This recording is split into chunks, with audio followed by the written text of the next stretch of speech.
So, good morning, good afternoon, and good evening to each and everyone. So, our group will be discussing about the integrating new literacies in the curriculum by yours truly, Dave Munglikmot, Mark Lester C, and Dave Francis Ponso.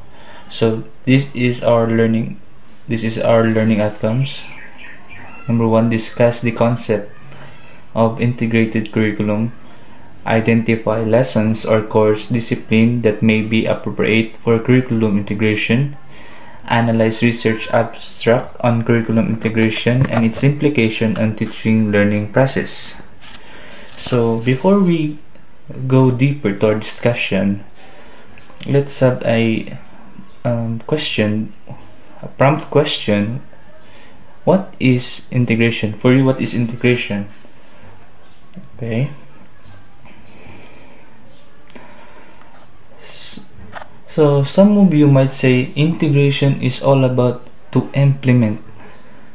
Some would say that to unite with something else.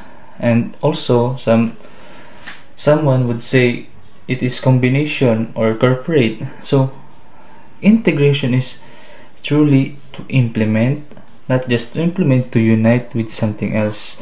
Combination and corporate. So that is the meaning of integration. So the concept of integrated curriculum rather, in retrospect or back then, the introduction of an integrated curriculum gained great support in the 1960s. So in 1960s, probably greatest support, nagsugod na ang integrated curriculum meaning nanay pag-impel or pag-incorporate sa curriculum in the 1960. Based on the essential organization of content, the design emphasizes the role of diverse entities called academic discipline. So this academic discipline, it is the subject areas, okay? Academic discipline is all about subject areas like English, math, science, araling panlipunan, and all of this. It is academic discipline. Remember that, everyone. Academic discipline is subject areas. Academic discipline clearly defined in terms of knowledge, skills, and values. So we all know that this subject has a knowledge that our teacher taught, skills, and also values. So wala man siguro yung subject, wala man siguro yung subject na wala gatulog values. The importance, di ba? Lagi na makita sa learning objectives, the importance of the value of, di ba? Makita nga to na kana nga subject nagyo na siya makuha nga knowledge, skills, and values. So thus an integrated curriculum has basic skills, content, and higher level thinking. So diri mo sulod ang 3 R's. And 3 R's is, number 1 is reading, writing, and arithmetic. So lifelong learning, integrated curriculum is emphasize lifelong learning because sama pa sa tong na permi that learning never stop. It is a lifelong learning, continuous process. Okay, so it also a themes and a big idea. So ang integrated curriculum has a big idea, themes that we can discuss later on. Connections across disciplines. These connections across disciplines, like for example, integrating math into science, applying skills.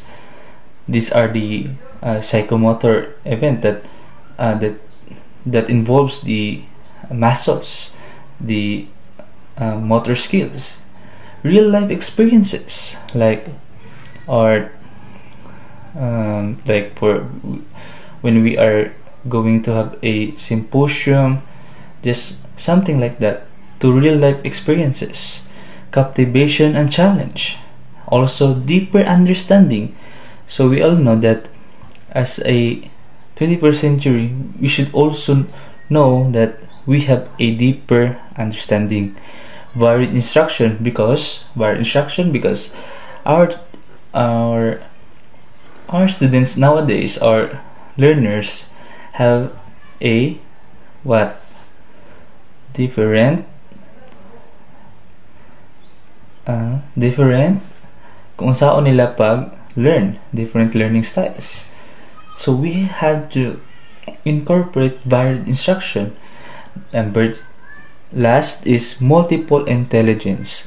So our students is nowadays is not all about makaibalo sila ay ganun ang may ibang students karon is o the auditory na based on their what they hear na paiuban na sa ilang makita, no? So we need to adjust.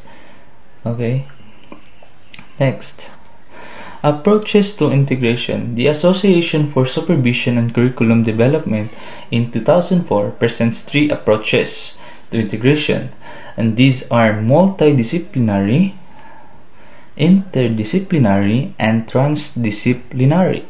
So these 3 approaches serves as the how we can integrate the new literacies in the curriculum. Okay, so let us first discuss what is multidisciplinary. Multidisciplinary approach is a method of curriculum integration that highlights the diverse perspective that different disciplines can bring to illustrate a theme, subject, or issue in a multidisciplinary curriculum.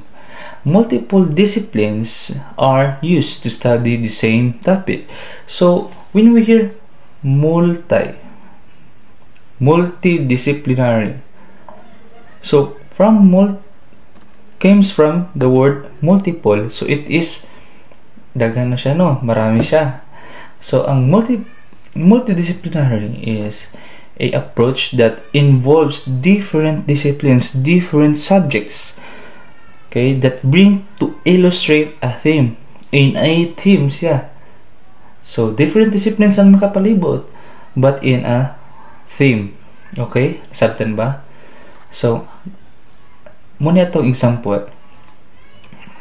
Next, Makabayan. Back then, our natay gitawag na RBEC na RBEC, which is a restructured basic ed curriculum. So ang RBEC nasa lagi koan nga subject na Makabayan. Muni ang major nga discipline Makabayan.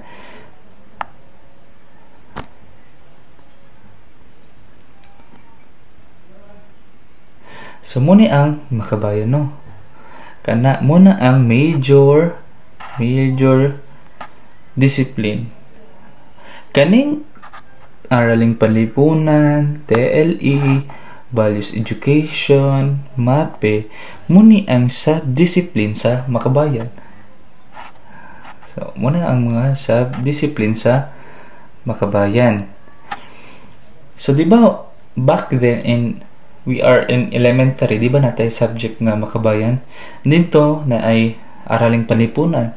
We study about the history, the geography, no? Di ba? So ang Makabayan na siya'y 4 ka subjects. Subjects, no? MAPE, music, arts, physical education and health. So diri nang gawas ang atong mga talents like an arts, drawing, music, and singing, dancing, everything that involves our motor skills. And also TLE, it's all about technology, livelihood education, also the importance of household chores, sa una to paglimpyo sa balay. Di ba mo na kasagaran ginatulo sa TLE na to sa una when we are in elementary. Also the values education, ginatuluan ta on how to o say pamatasan, good manners and right conduct, di ba? So kaning TLE, values education, and MAPE, and araling palipunan, these are the subdisciplines, no? So muna ang major disciplines ang makabayan. So kaning araling palipunan og TLE, dili na siya connected biya. Lahi ang gitulo sa araling palipunan, lahi po ang gitulo sa TLE.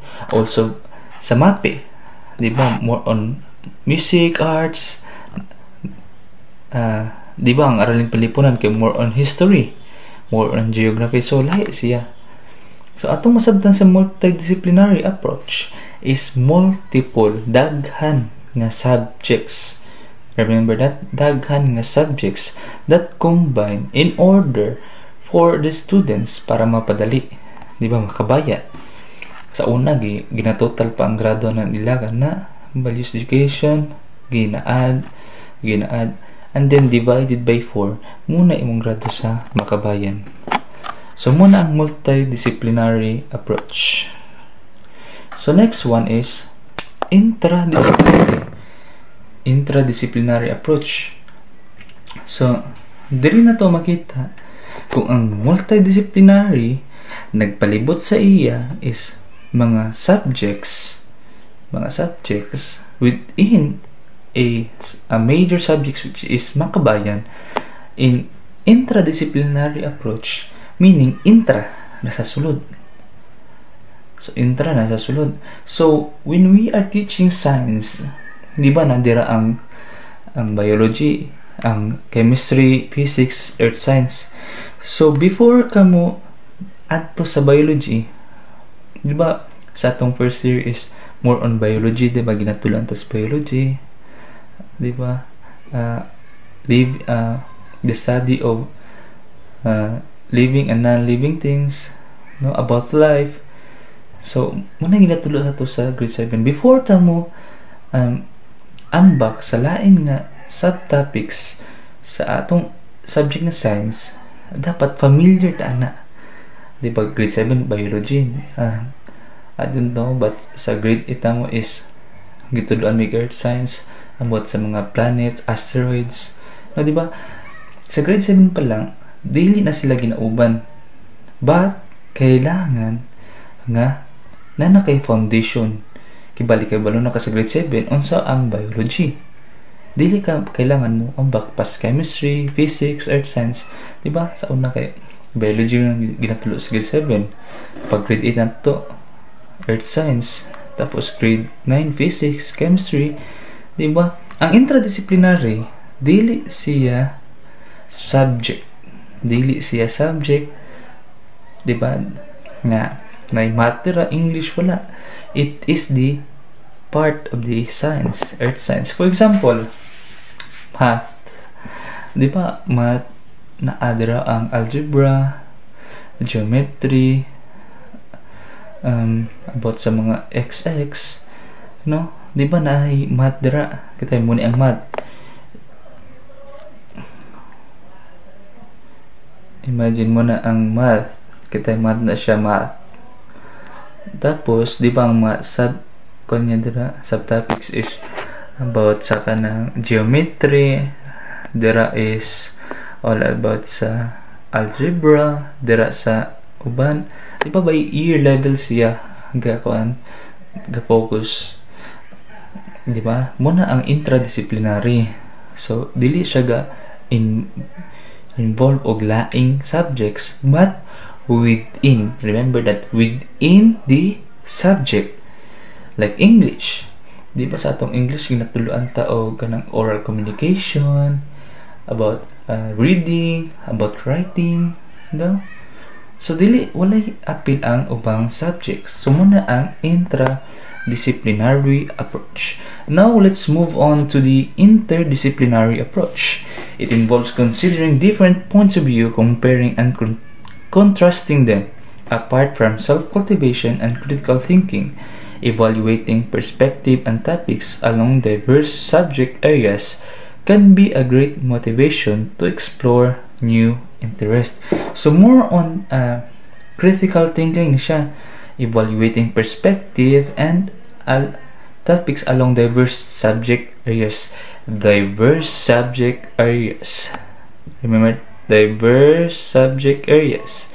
So muna ang interdisciplinary approach. So, nako example din na ipakita sa inyo kani interdisciplinary approach. For example, inyong subject is Filipino, but ang content is all about history, di ba? History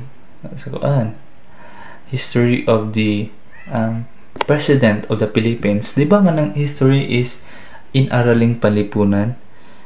Di ba? We can integrate that in Filipino by saan man. Di ba? For example, ang atong teacher is nagpapanog tula. Gumawa kayo ng tula at isulat nyo dito kung sino-sino ang mga naging presidente ng Pilipinas at ano-ano ang kanilang ambag sa lipunan. O, di ba? Di ba? Ang skills na itong gigamit is in Filipino, but the content is araling panlipunan, which is the history and the backgrounds of different presidents in the Philippines. Nasabtan ba? Okay. So duha siya ka subject, different disciplines that merge, nag-uban para mas masabtan o sabtan sa learner ang kana nga content.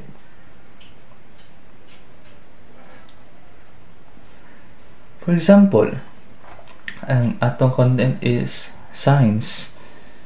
Diba science atong content. Atong skills, for example, ang atong topic is all about chemistry. So there's chemistry, natay skills nga gamiton, which is ang saman pag chemistry ang math. Diba magsukod-sukod ta pila ka chemical ato imbutang na sa pilay sukod. Diba? Ang atong skills nga gigamit is in math, but atong content is Filipino. I mean science. Diba? So muna another example atro na ko, ang content is math, ang skills ang content is science, ang skill is math. The report araling panlipunan ang content, ang skills is Filipino. Okay? Sabtan ba? Next, let's move on to the transdisciplinary integration. Encourages a curriculum that makes connection between the subjects, not only through explicit and conceptual ties, but also through the personal experiences of the learners. So personal experiences, it also ties in the notion of relevance. So transdisciplinary integration, diri manggawas ang theme and concepts, life skills, real world context, career prospects, community integration and social problems and dilemmas, life experiences, student questions. So ang transdisciplinary integration is more on siya sa life skills and real world context. Pag ang isa ka subject areas nag-include na siya dira og life skills, real world context, career prospect, community integration, social problems and dilemmas, life experience, mo na ginatawag na transdisciplinary integration. Para masabtan ninyo, ako example sa research when we are in high school, senior high, di ba ang purpose ana is to solve problems, social problems. Like for example, atong addiction, di ba social problems na siya. So kibali, pag ma-solve na to ang problems or gina-solve na to ang problems, muna na ginatawag na transdisciplinary integration, real-world contexts, theme, and concepts. So, di ba na student questions, mga life experiences, nag-interview ta ang mga people to know what are their experiences. Student questions, we ask the student about their questions. Okay? So, let's move on to interconnecting the three approaches. These approaches offer an excellent fit for the standards through a backward design process as a teacher integrates standard-based planning with effective teaching and learning practices. Thus, the multidisciplinary, interdisciplinary, and transdisciplinary perspectives offer different maps to begin the design process. Teachers can use any of the approaches at any level of education in a single classroom or in a team approach. So, interconnecting the three approaches. So, these approaches nag-offer og excellent fit for the standards through a backward design process. Di ba ang katong multidisciplinary approach. Gaykonto siya mga subjects, the different subjects into one, katong makabayan. Ang interdisciplinary is about atong pag-merge siya duha ka subjects in order for learners na maka-antigo sila. And also transdisciplinary perspective ang makuha na to ang solve ang social problems, mga life experiences, mga student questions. So teacher can use any of the approaches at any level of education. So ang teachers can use these approaches at any level of education. For example,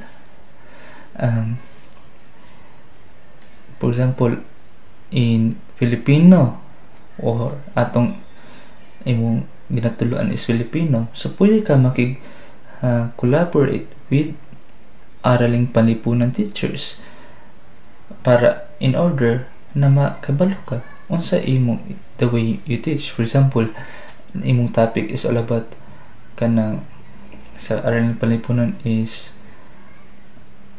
all about history of the katong president of the Philippines and their backgrounds. So ang imong skills gamit anando is all about kanang tula, gumawa ng tula or gumawa ng sanaysay. So ang imong skills gamit is the Filipino, di ba? Magamit ka og mga skills gikan sa Filipino, pero ang imong ginatulo is araling panlipunan. So that conclude to my discussion, and the next discussion will be discussed by Mr. Mark Clestercy, the methods of curriculum integration. That's all. Thank you. Good morning everyone. So this is the continuation sa report ni Mr. Manglikmot. Now, atong topic is sa methods of curriculum integration. So, what is curriculum integration? So, curriculum integration is where the different subjects na i-connect and itudlo nga mag-together, no, na dapat hindi natin na-isolate. And there's 5 points about this curriculum integration. So, let's go sa unang point na to. First is a project-based learning. This dynamic approach involves students actively exploring real-world problems and challenges through researching, designing, implementing, and ultimately receiving rewards for their efforts, student development, critical thinking, project management, and self-confidence. So,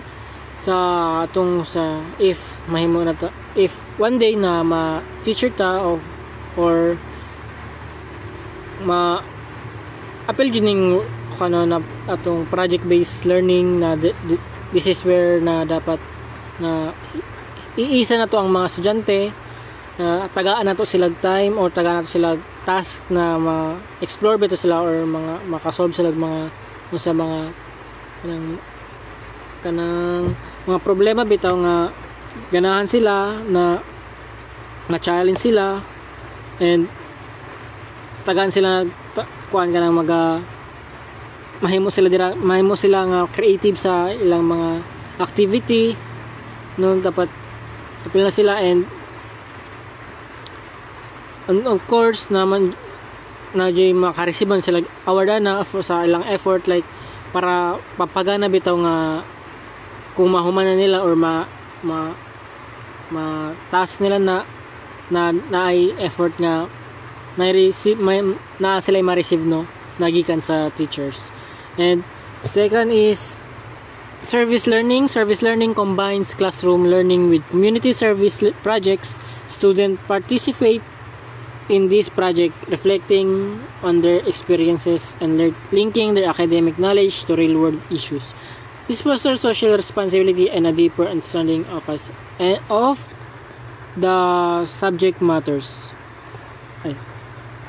So service learning diri pod nga kanang example lang nako nini kanang sa CSU bitaw nga dagantay ginaapilan na kanang like ERT sa emergency, no, sa CSU na makatabang pod sa mga estudyante nato.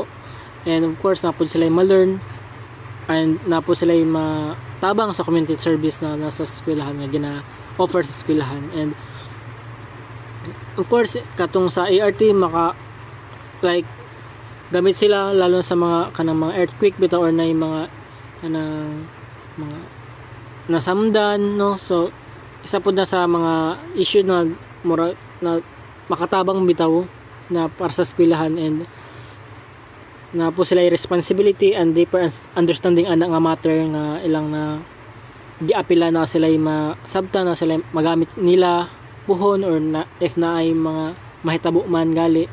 So that is service learning, no, and di lang siya puro nasa loob lang siya ng room, di lang siya puro kundi nasa pag napod na sa makatabang po sila sa komunidad, no. And syempre isa na is kuan pod ka nang makatabang po sila sa eskwelahan. And sa katulo is learning centers, parallel disciplines. This method involves creating learning centers or stations where students engage in diverse activities related to a specific theme or topic. Each center focuses on a different subject or aspect of the theme, providing a multi-dimensional learning experience. So this is where kanang butang na to ang mga estudyante na to kung asa sila bitaw mold bitaw ana nga activities, kung asa sila maka-engage sa lain nga estudyante, asa sila maka ilag laing estudyante, no, na wala dapat kanang husa na to sila bilang kanang na sila masabtan jud na magkauban na hiusa bitaw nga na sila himong activity nga dapat di sila ibahin-bahin or dapat di sila isa-isa, kundi sagda na to sila nga ang nasa tema or nasa dapat na nakapaloob sila nga like kanang sa mga major na toron, no, lahi-lahi sa estudyante pero sa loob sa classroom sa to major na isa ra tong ginatrabaho na magkauban na ginatrabaho, and especially and like sa mga bata bitaw na kanang mga nasa playground or kanang nasa room bitaw nga nasa murag paduaan nila nga nagkayusa sila na sila like mag-solve sila sa mga puzzle or kanang mga cube bitaw nga sudlan nila mga kuan nga shape, isa pud na siya. And dapat kanang dili bitaw maglibog ang mga bata, kundi kanang mahimo sila ma-curious sila ba nga tryan nila na magkauban, no. So dapat ma-experience nila in own jud nila para maka-learn sila na unsaon na with other panpod, with other na ilang kauban. So mao na siya, no. And sa next ang ikaapat, team-based learning. Team-based learning centers around a central theme or topic, integrating different subjects and creating a holistic learning experience. This method encourages student to explore different aspects of a subject in deep and see the connection between different disciplines. So this is where kanang gatudlo taga na basic example na. So like sa basic math naman jud na kanang sa math na to una sa pinaka basic jud sa mga bata at itulo na ang minus no, mga ang subtraction, ang addition, ang division and multiplication kana nga upat ato na itudlo. Pero ang pinaka taas jud na ang math, pero ang different nga na kuan siya subject na siya muna ng upat no, dapat hanay na siya or dapat nakapaloob na siya. Like samo sa major na mo ron sa electrical last sem no, ay first sem ginatudloan mi about sa motor control, pero dili lang siya about sa motor control kundi napajoy kuan siya no, na kanang mga connection and mga diagram na pud na siya dito. Gitudlo sa mo ang Y delta, ang direct online, ang reverse forward, pero tanan to motor control ra siya, nasa motor control siya. So ano siya no, sa kung sa eskwelahan siya dapat, kung sa mga plants pa lang, kung tudlo man ganit mga plants no, dapat na dito ang kuan ang stem, leaves, or then kung saan siya pagtanom, kung saan siya ato pod ilhon kung kano siya kanang mga yuta bitaw nga pangapataba no, ato pod natun-an kay step by step man na siya topic no, every topic. And maora ng team na to, pero lain-lain siya subject. So mao na siya ang team-based learning. So ang last is fusion. Fusion blends the different discipline to create a unified learning experience. This method involves developing activities and projects that draws from multiple subject areas. It helps students see the connection between different subjects and gain a more comprehensive understanding of topic. So dire no, dapat kanang dire na mag-fusion no ang duha ka subject, like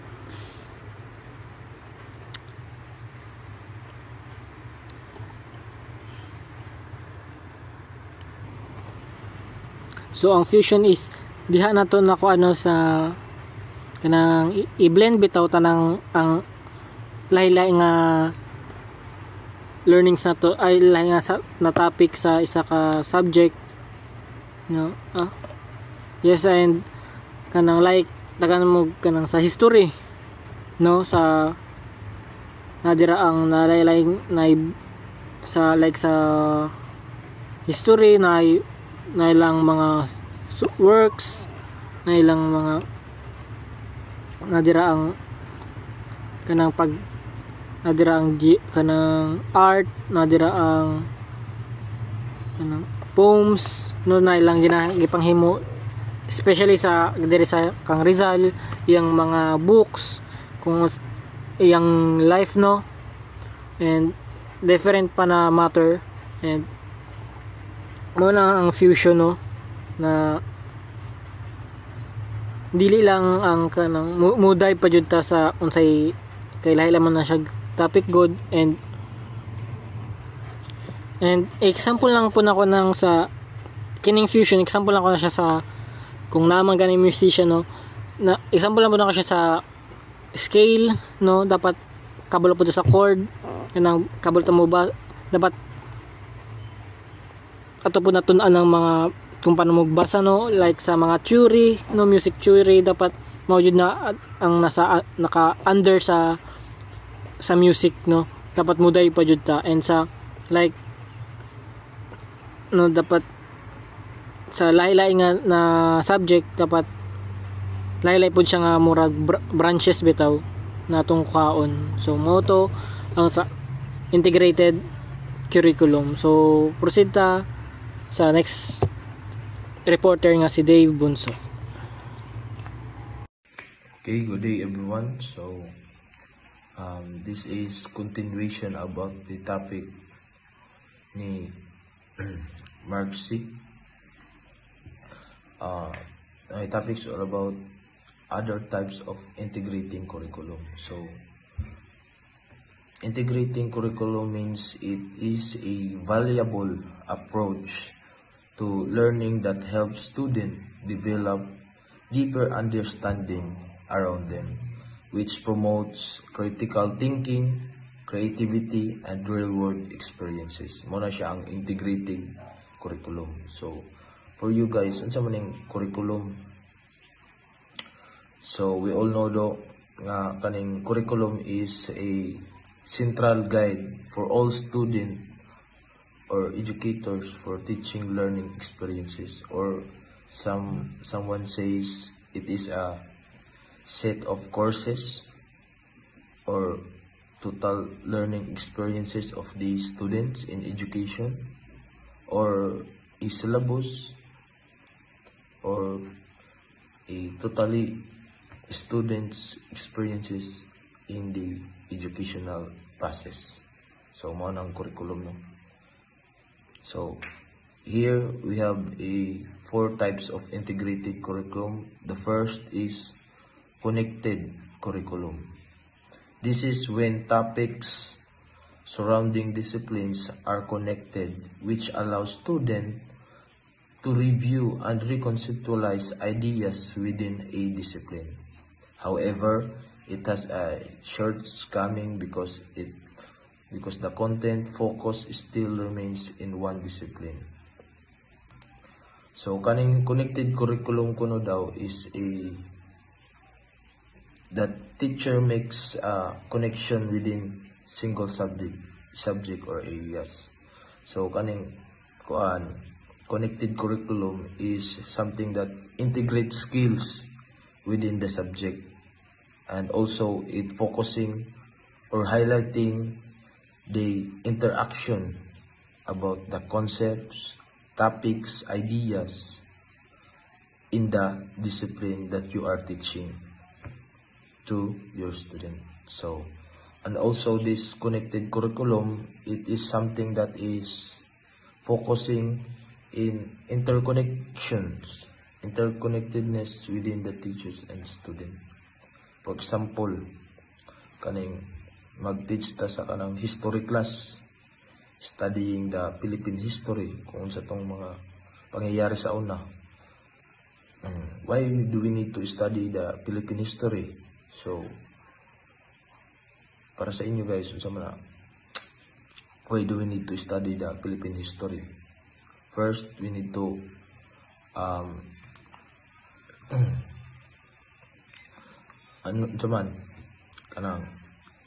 we need to explore what are the similarities or differences. Studying Philippine history is very important, no, to identify the cultural identity, and provides, as a Filipino, we need to provide a sense of belonging for each people. Muna siya is very important. And also the nationalism, our national pride and unity. So the next is sequence curriculum. This is when similar ideas are taught together, although in a different subject, which facilitates learning across content areas but requires a lot of communication among teachers of different discipline. So sa sequence curriculum kuno is siya kanang something similar ideas. So from the word similar ideas are taught together. So bali na ikapareho, the same content. So sa sequence curriculum is involves coordinating the content different areas to teach similar or related ideas are roughly the same time. So example ani is kanang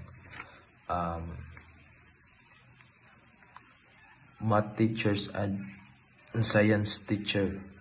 So kaning math teacher nag-teach siya sa estudyante about fractions, mathematical expressions. While sa science class or science teacher, they use fraction to calculate the ratio and experiment. So bari nag-involve siya kuan guys no kanang similar ideas which kapare-pareho gapon kanang kuan ba they taught together similar ideas or topic gapon. Next is the shared curriculum. This is when teachers use their planning to create integrating unit among two disciplines. However, this method of integration requires a lot of communication and collaboration between two teachers. So, kaning sa shared curriculum ko no, it's something that two or more teachers from different discipline collaborate each other to create more unit of study. Like for example, kanang science teacher o kanang English teacher, they can co-create unit of about climate change, ilang topic. So kaning science teacher, they study the scientific unsay ang mga cause or effect sa climate change.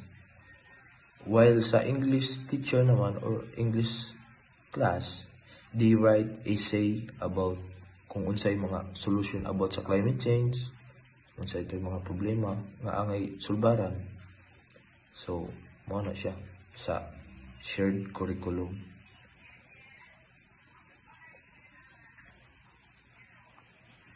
And the next is web curriculum.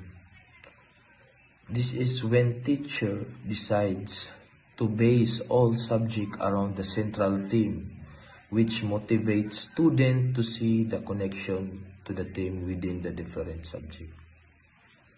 So sa web curriculum is something that kanang center all subject daw areas around a single or unifying theme. Like for example,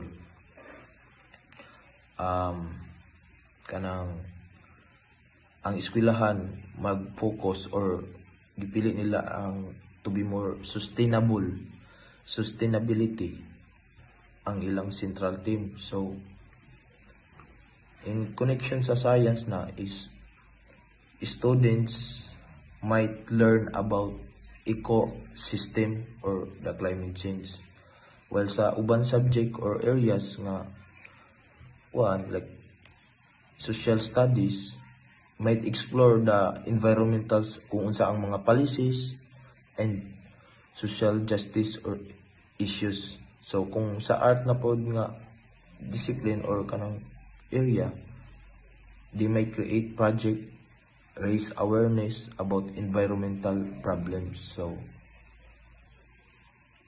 all subject areas are connected gihapon sa web curriculum. So kaning web curriculum is allows students to see the interconnectedness of the knowledge. Next is the new literacy integration in the K-12 curriculum. The new literacy can integrate into K-12 curriculum across subject areas as presented in the table below. However, the integration of new literacy is not limited to identified disciplines. The given learning outcomes suggested strategies and assessment. In fact, each learning area can integrate as many new literacy as possible, depending on the lesson, the nature of the subject, and the objectives or intended outcomes. New literacy integration can take place into as many disciplines as possible. So the kaning to incorporate new literacies in K-12 curriculum, it aims to equip students with skills, knowledge they need to thrive in rapidly changing world. So, naa naman ta sa modern era as a 21st century student. Modern education kanang bag-o karon is we need to go beyond about the tradition like kanang reading and writing, which as a teacher we need to equip student with new literacies. Itong mga bag-ong mga literacy, the media literacy, digital literacy, or the technology literacy, on etc. para i-navigate sa the digital information rich world effectively. So, in addition, the K-12 curriculum is moving towards more holistic approach to literacy, recognizing the students' needs to broader set of skills to succeed in 21st century. And also, teachers are empowered to creatively integrate the new literacies across all subjects, fostering the critical thinking, to be more responsible information consumption. And I think that's all that I think more to guys report. Thank you.